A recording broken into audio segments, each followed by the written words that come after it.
Part 10. So yes, I ended up picking up Bobby that day, picked up Jamie, and his friend Steve.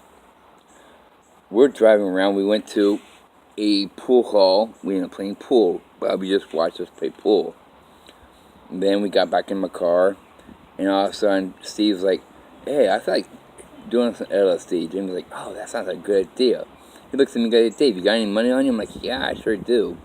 All of a sudden, I looked at Bobby and I'm like, "Have you done LSD before?" She looked at me and goes, "No, but I've been wanting to try it."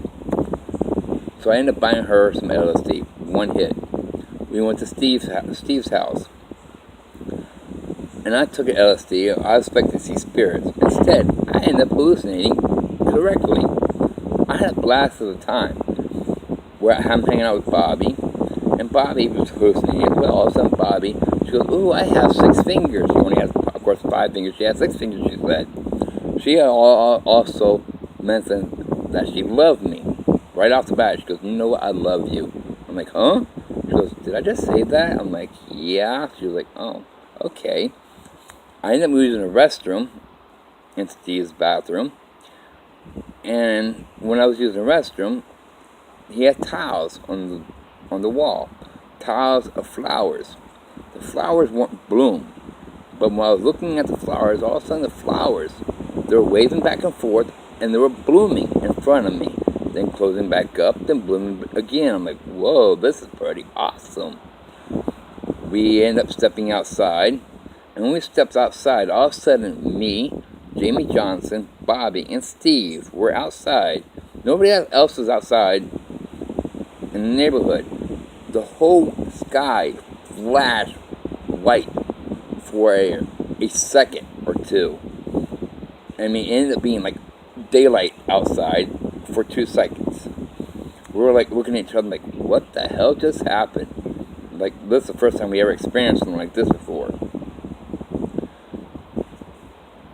And all of a sudden now, I'm actually end up going with Bobby. Just me and Bobby hanging out with each other. Bobby, she started acting different in front of me.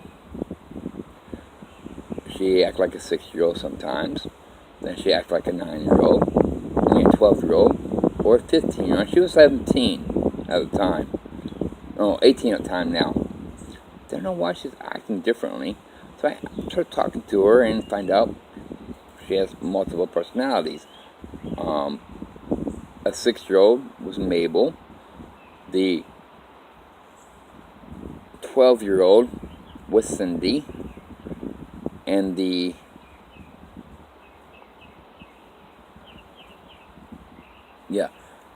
12-year-old was Cindy, and the 15-year-old was Barbara. One day, Bobby's at work, I'm at home. And I'm thinking to myself, I'm like wondering about split personalities and multiple personalities, what they are and all. All of a sudden, I heard a voice in my head. The voice told me to go look in my aunt's Roman Catholic Bible at a certain page. I got to the Bible, looked at a certain page, told me to look at the page on the left-hand side now. I did. Told me to look at the 4th paragraph. I did, and it said read that 4th paragraph out loud. The 4th paragraph ended up saying, God sends forth children to his children in need. So I'm thinking to myself, thinking about that paragraph, all of a sudden a thought in my head appears in my head. I'm like, is split personality and multiple personality guardian angels? I'm like, I wonder. So I ended up picking up Bobby that day, brought her home. We were talking, looking at her eyes, because every time Bobby's multiple personalities come out, her eyes twinkle and her eyes dilated. So I waited, and Bobby's wondering why I'm looking at her, and I told her, because she has a beautiful eyes, she has a beautiful face. I didn't tell her the full truth. Sure enough, her eyes twinkled, her eyes dilated. So I ended up saying, who is this? She goes, I'm Mabel.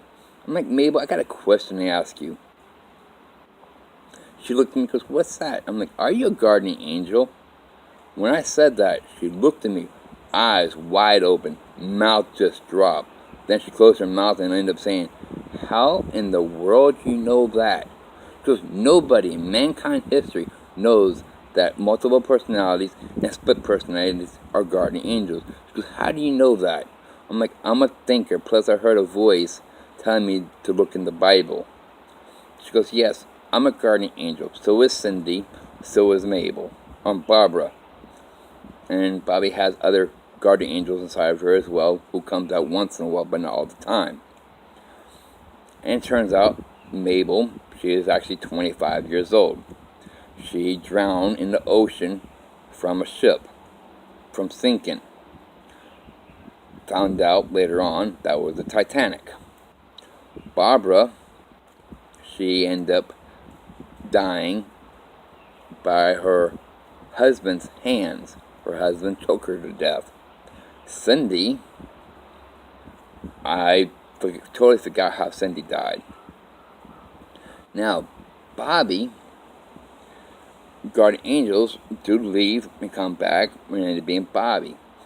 But a lot of times now, all of a sudden there's another guardian angel. It wasn't her guardian angel though, or her split personality.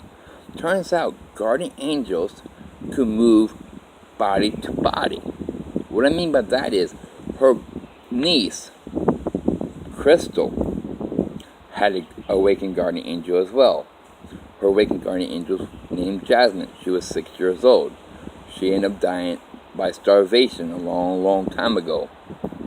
She said her mother and father was trying to protect the family by a saber-toothed tiger, and the saber-toothed tiger ended up killing the mom and the dad and left Jasmine alone in the crib. Or alone somewhere. And she died of starvation. And then, of course, when I was going out with me and Bobby got together, I ended up, for some reason, I don't know why, but I ended up emotionally abusing her. I didn't like how she looked. I liked her personalities. I love her personalities because I love Cindy, I love Mabel, I love Barbara. But of course, I was more attracted to her Cindy. Now, a lot of times when I was around Bobby, I ended up dreaming as well. And then, not dreaming of Bobby though. I first ended up dreaming of Mabel. Mabel, of course, she was her regular sized body, looking like Bobby, looking like Bobby, but wasn't Bobby. She was wearing a nightgown. The nightgown had flowers over roses, with the stems of 2 leaves. We were playing. She was acting like a 6-year-old, of course, in the dream, and we were playing Tag You're It. Then I woke up in the morning time. Bobby woke up, and we're living together in a trailer. And she was in the kitchen, I'm in the living room. There was a counter, like a bar counter type thing. And I'm like, it ended up being Mabel. I'm talking to her. I'm like, Mabel, I had a dream about you last night. She looked at me and smiled. She goes, did you really? I'm like, yeah. She goes, tell me what you dreamed about. So I told her about we were playing tag, that you're it, and you're wearing a nightgown. I didn't mention anything about the flowers at all. And she goes, you missed the important part. I'm like, what do you mean? She goes, did the flowers look beautiful? The roses with 2 leaves? My mouth dropped. That's when I realized I ain't having a dream link. Then I'm thinking about Kathy, and all of a sudden something popped in my head. Kathy has, of course, I knew about her. I knew about psychic abilities because of her mom. Then I'm thinking to myself, like, did Kathy have a split personality? Did Mickey have a split personality? I mean, I knew Mickey got raped by her dad because she always put it out there that her dad raped her. For Kathy, though, she said her grandmother was her hero. I didn't know why she ended up saying her grandmother is her hero. But she missed her grandma because her grandmother was dead. So was her grandfather. Then later on in the future, I'm thinking, all of a sudden something told me that Kathy did have a split personality. Something told me that Kathy was raped when she was 8 years old by her grandfather. And her grandfather constantly raped her all the time. And one day her grandmother rescued her from her grandpa, or from her own husband, or grandmother's husband, her grandfather. And I was like, wow, holy crap.